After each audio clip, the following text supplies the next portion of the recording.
안녕하세요. 주식시장을 보다 보면요. 꼭 큰 움직임이 나타나기 전에 이상할 만큼 시장이 조용해질 때가 있잖아요. 마치 폭풍이 오기 전에 주변이 싹 고요해지는 것처럼요. 오늘 바로 그 순간, 그 폭풍 전의 고요함을 포착하는 기술, 볼린저 밴드 스퀴즈의 비밀을 한번 제대로 파헤쳐 보겠습니다. 자, 바로 이 질문에서부터 시작해보죠. 아니, 상식적으로는 좀 이상하지 않나요?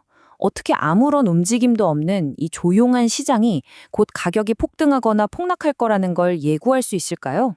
이게 바로 오늘 우리가 풀어볼 아주 흥미로운 미스터리입니다. 이 현상을 가장 쉽게 이해할 수 있는 비유가 바로 이거예요.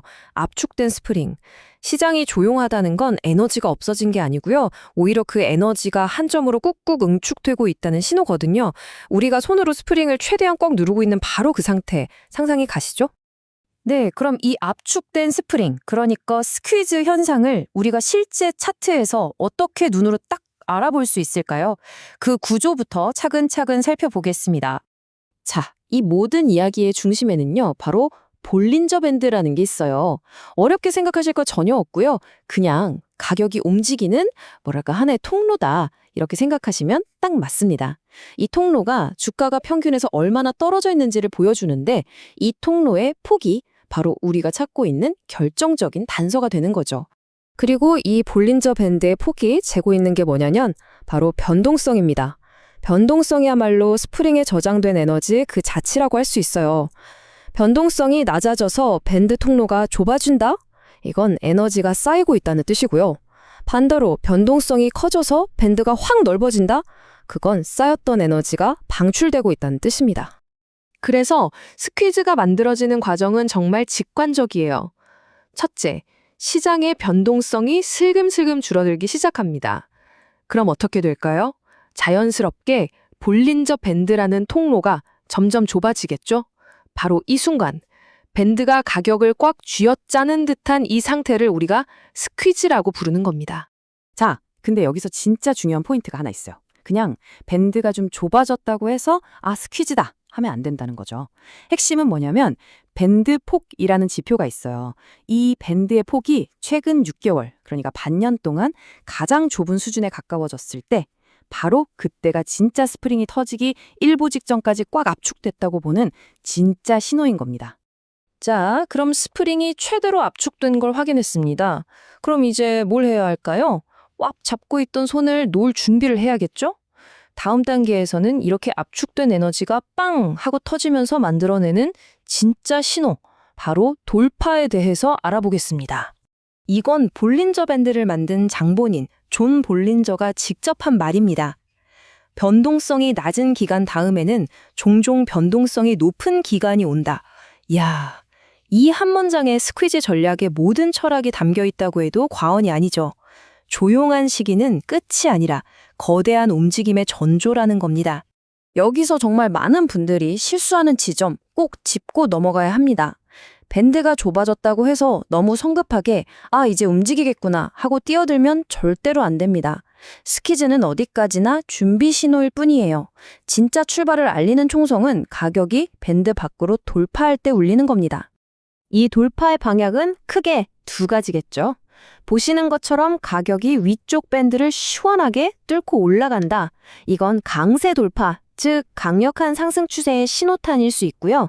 반대로 아래쪽 밴드를 뚫고 와르르 무너진다. 이건 약세 돌파, 하락 추세의 시작을 알리는 신호로 볼 수 있는 겁니다. 자, 그럼 완벽한 매매 신호를 다시 한번 정리해 볼까요? 첫째, 차트에서 밴드가 눈에 띄게 좁아진다.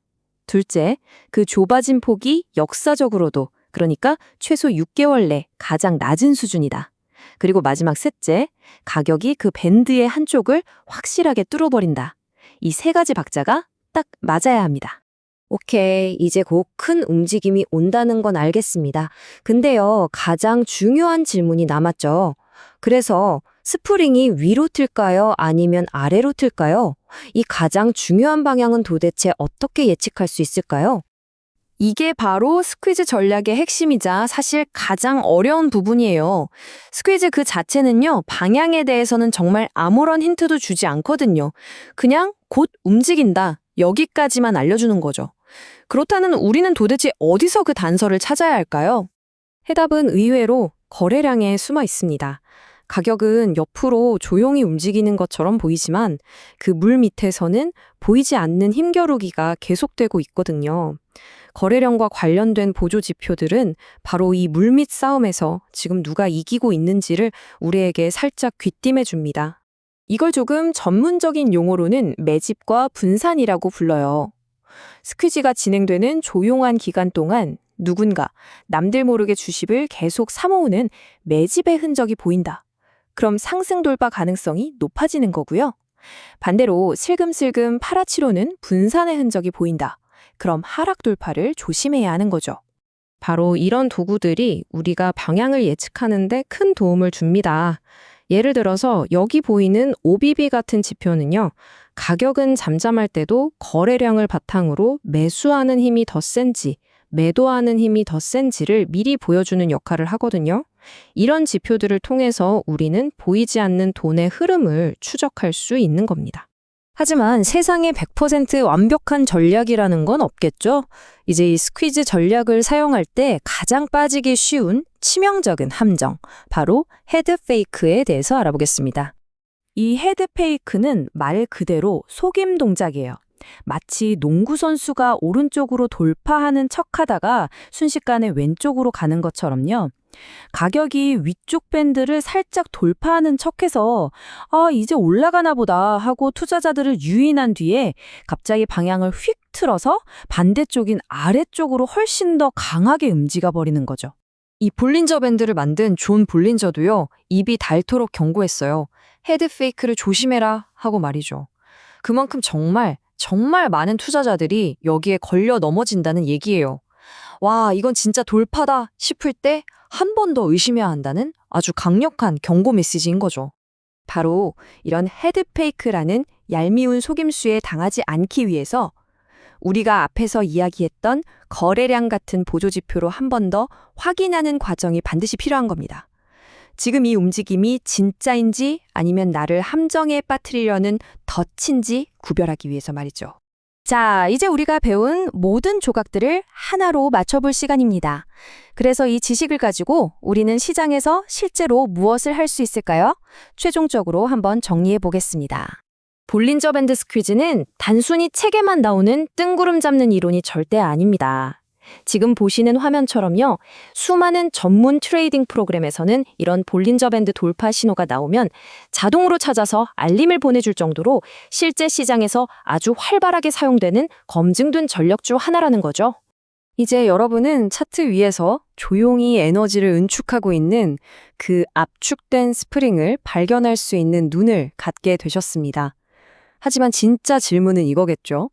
그 스프링이 마침내 폭발할 때 여러분은 그 거대한 움직임에 올라탈 준비가 정말로 되어 있으신가요?